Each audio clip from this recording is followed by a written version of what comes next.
Okay, Bryant, let me know when you can see it. It says it's setting up.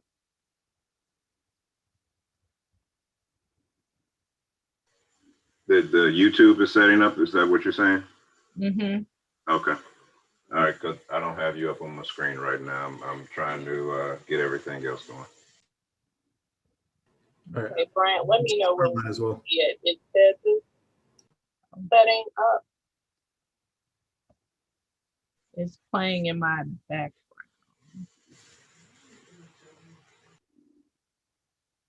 I got a notice that it's streaming live on YouTube at this point. Oh, okay. Thank you, technical. Yep. Yeah, I was about to say we're live, so you can stop the recording. Okay. Okay.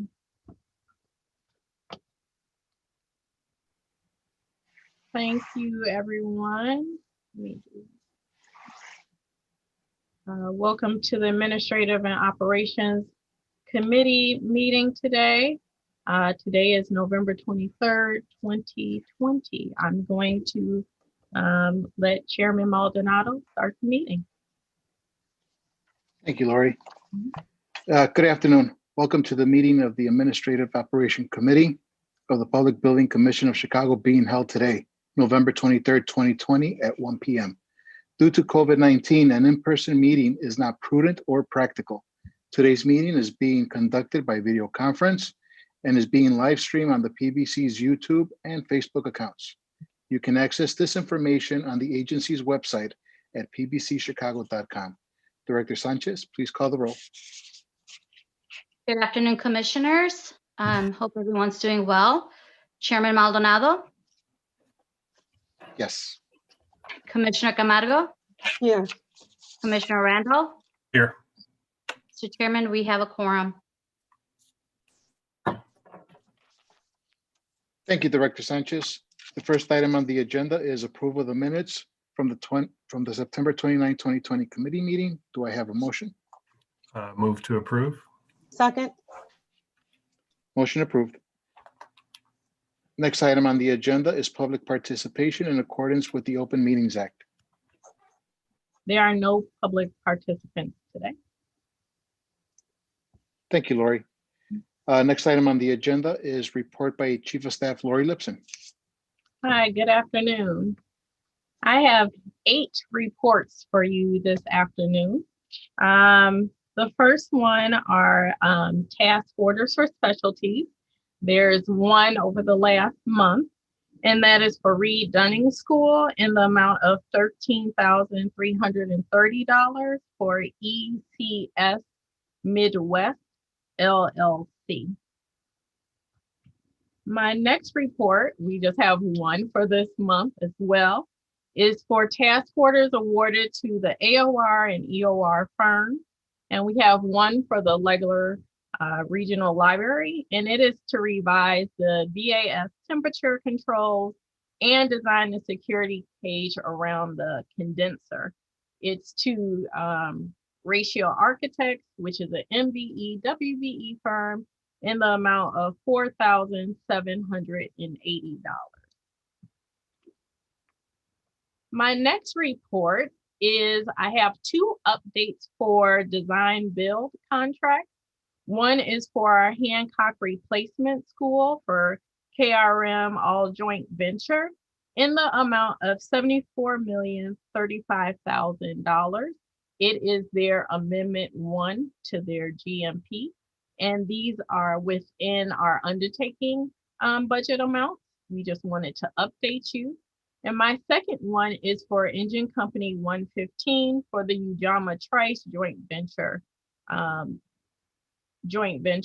it is on Amendment 2, and that amount is $22,345,675.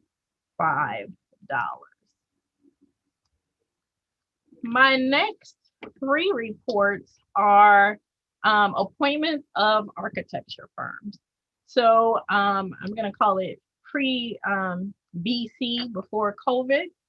We went to the board with an undertaking for Lozano Branch Library to conduct a feasibility study.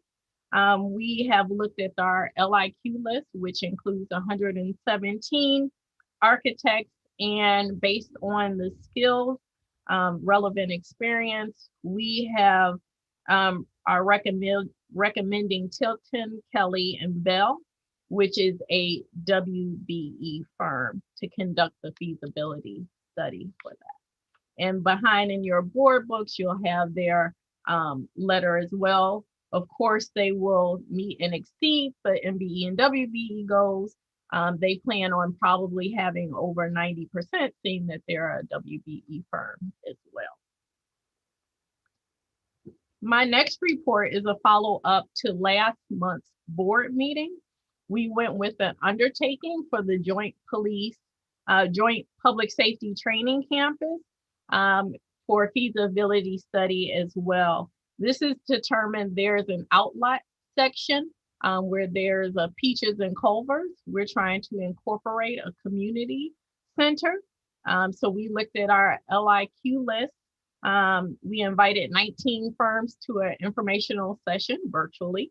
11 firms attended, and 5 firms submitted a response to our request. All 5 firms had an MBE or WBE partner. We followed up with our partners at DPD and AIS, and we held interviews last Tuesday and Thursday. And we also had participants, which was really exciting, from My Shy, My Future, the Boys and Girls Club, the Mayor's Youth Commission, and several participants from Alderman Mitt's office. And the evaluation committee, along with the youth participants, recommend the team of Layton Design Corporation, which is an MBE WBE firm. They will be partnering with Valerio DeWalt Trans, Omni Ecosystems, and Chicago Mobile Makers, which is also an MBE and WBE. And so we are recommending that we enter into an agreement with them so they can conduct the feasibility study. My next appointment is a blast from the past. Originally, when we went with the annexes and our renovation packages 2 years ago, Phillips Academy was on that list. Phillips is in need of a new athletic annex. They recently were featured. They have a couple of Hall of Famers. And we are recommending, we looked at our LIQ list, and we are recommending Moody Nolan, which is one of the largest African-American firms, architecture firms in the country. And based on their recommendation, you'll see their letter. They have a robust MBE and WBE team as well for Phillips. My next architect appointment is for the Reed Dunning School. Also, this is a, I think we went in February, we went to the board with work for the connector path, and we are recommending Terry Gwynn Design Associates to work on the connector path. They worked on the path previously, and Terry Gwynn is an MBE firm. And so we are recommending that we enter into a master agreement with Terry Gwynn. My next report is an amendment report. These are for 2 of our online systems that we use. One is for EBuilder. We are recommending no dollar amount. It is just for time, a 2-year extension. This is where our business processes go, our RFIs are located. Our second amendment report is for CW, our old document system. We are still transferring all those documents into eBuilder. It's not for additional money. It's an effort to make sure that we can continue those services to transfer the rest of those documents into the eBuilder system. So both are for a 2-year extension with no dollar amounts requested at this time. That completes basically my architect appointment report. along with my task order and design build report. Are there any questions? Yes, I have a question. On the last two, the eBuilder and then the workspace, collaboration workspace. I'm just curious more than anything else. Are those companies or those contracts, they're actually going to they're going to actually migrate the information from one system to the other, or does that have to happen with your staff there? How does that work? A little bit of both. So there is Okay. some automatic transfer that we can do. What we're trying to do, some of what we did in CW was business process, so you can't transfer that over. So we're trying to, for some of our projects, when we got eBuilder, it was smack dab in the middle. And so we are trying to put those business processes over there. For the contracts and the paperwork and all the documents, that is the easier transfer, but all the folders don't line up. So someone manually has to go in and make sure that's happening. So it's a little bit of both. There is some automatic transfer, but there is some human interaction to make sure that we're following the exact folder structure that we're trying to do. And eBuilder is a little more sophisticated than CW. And as you know, our technology is evolving, and so we're trying to do that as efficiently as possible. Thank you. Yes, sir. Thank you, Ms. Lipson. Any other questions? I'm sorry. I just wanted to, to be noted that I have to recuse myself from item C1. Okay. Thank It you. will be noted in the notes. Thank you. Thank you, Ms. Lipson. Is there a motion to accept the reports provided by the Chief of Staff? So moved. Second. The reports are accepted. The next item on the agenda is report by Chief Development Officer Ray Gitteroff. Good afternoon, Mr. Chairman and Commissioners. I hope you're all doing well. I will start with the field order activity report this afternoon. In our field activity report, we've got a total of 7 projects in which proposed change orders were reviewed with our client and approved for field order issuance. On those 7 projects, there were 10 field orders that were approved for issuance. Of those 10, I'm going to focus on 5 that exceed our reporting threshold. The first one is for the Corliss High School renovation project. It's field order number 10 and the estimated value of just over $42,000. This work consists of removing and replacing existing mechanical equipment and devices in the school. As part of the contract, this construction manager, FH Passion, is required to test and balance and commission its new mechanical work to ensure that the systems are operating in accordance with the contract documents. During that process, it was discovered that these various components that were pre-existing required removal and replacement to ensure that we've got a system that's functioning in an optimal manner. The next one is for the Hancock replacement school project. It's field order number 3 and the estimated value of just over $230,000. And this work is related to street restoration work associated with utility work that was authorized under a different field order. That field order required this design builder, KRM and All Masonry joint venture, to cut and cap DWM's infrastructure that was pre-existing.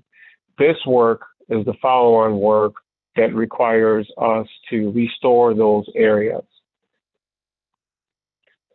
The next field order is for the Kenwood Academy High School project. This is field order number 5 in an estimated value of just over $205,000. In this case, we are directing the construction manager, Gil Bain, to revise the building automation specifications and the temperature controls design.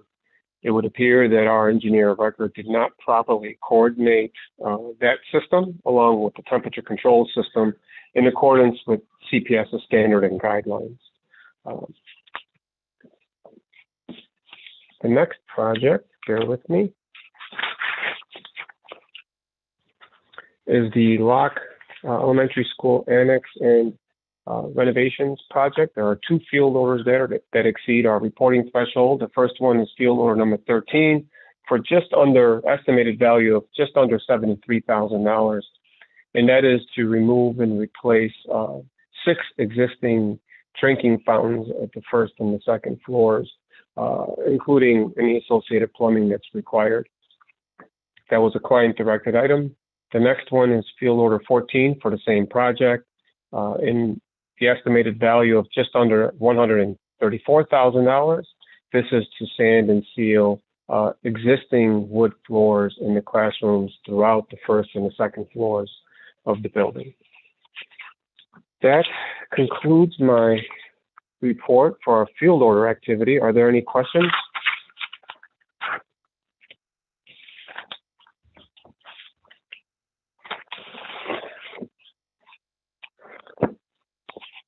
If not, Mr. Chairman, I can move on or move forward with the change order report. Go ahead, Ray. Okay, thank you. There were a total of 4 schools and 5 park district projects in which change orders are being presented. The first 4 are school projects, and then the last 5 are park district projects. The first school project is the Esmond Elementary School Annex renovation project. That is for change order number 3. This is for heating and insulation work related to the mechanical and plumbing lines that were designed in between the new annex and the existing building. Unfortunately, it would appear that our architect did not provide provisions to ensure that our new mechanical and plumbing lines would not freeze in that condition between the 2 buildings. The final negotiated change order amount for this is $35,745.05. The next project is another school project. It's the Lincoln Park High School renovation project. And this is change order number 6 to deduct the unused environmental allowance amount for a total credit amount of $215.51. The next project is another school project. It's the Ebinger Elementary School Annex and Renovation Project, change order number 2. There are 3 items listed on this change order. They are all closeout change orders, deducting unused allowances. The first one is to deduct the unused site work allowance in the final credit amount of $96,263.80. The second is to deduct the unused environmental allowance amount in the final credit amount of $36,326. And the last one for this change is to deduct the unused camera allowance in the final credit amount of $20,291.81 for a total credit amount of $152,881.61.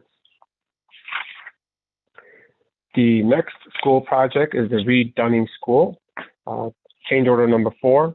2 items listed on this as well. They are both closeout change orders, whereas we're going to deduct the allowance amounts. The first one is to deduct the unused camera allowance in the credit amount of $100,639.59. The second is to deduct the unused marquee sign allowance in the final credit amount of $41,637.34 for a total credit amount of $142,267.93. The next 5 projects are Park District related projects. The first one is part of that Group A package. It's for the La Follette project. There are 3 items listed. 1 is an addition and 2 are deductions related to our closeout change orders. The first one is for the work that's related to repairing the damaged infrastructure in and around the building that affected the auditorium area specifically. This is a total add amount of $10,439.16. This did require IDNR approval, which we obtained. This was part of a previous change in which the client had requested that we remove and replace all the damaged plaster that was in the auditorium. That was performed under a separate change. This change addresses the drainage and infrastructure that needed to be repaired to ensure that there were no more issues after the fact. Happy to report that there hasn't been any issues at this location in the auditorium after the repairs were made. The second item listed for La Follette is to deduct the unused environmental allowance in the final credit amount of $6,961.42. The next is to deduct the unused commission contingency amount in the final credit amount of $2,527.24. The final value for this change, inclusive of the deductions, is a total add of $950.50.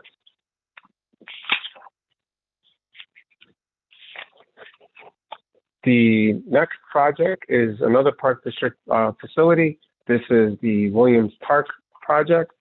There are two changes listed here. The first one is electrical service entrance revisions for a final change order amount of $78,954.59. The second are miscellaneous revisions at the entry lobby, various structural revisions within the building, and other electrical changes that needed to occur for a total change order amount of $70,425.96. The total value of the combined sum of these two changes is a total add of $149,380.55. The next Park District facility project is the Columbus Park facility renovation or rehabilitation work. This is part of the Park District Group A group.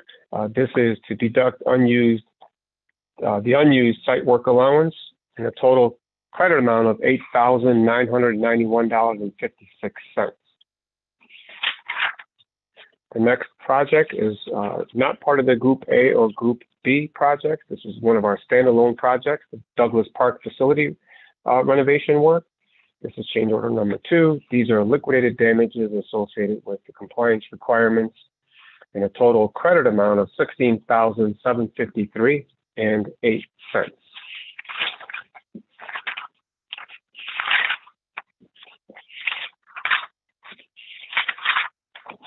Sorry about the shuffling of the paper here.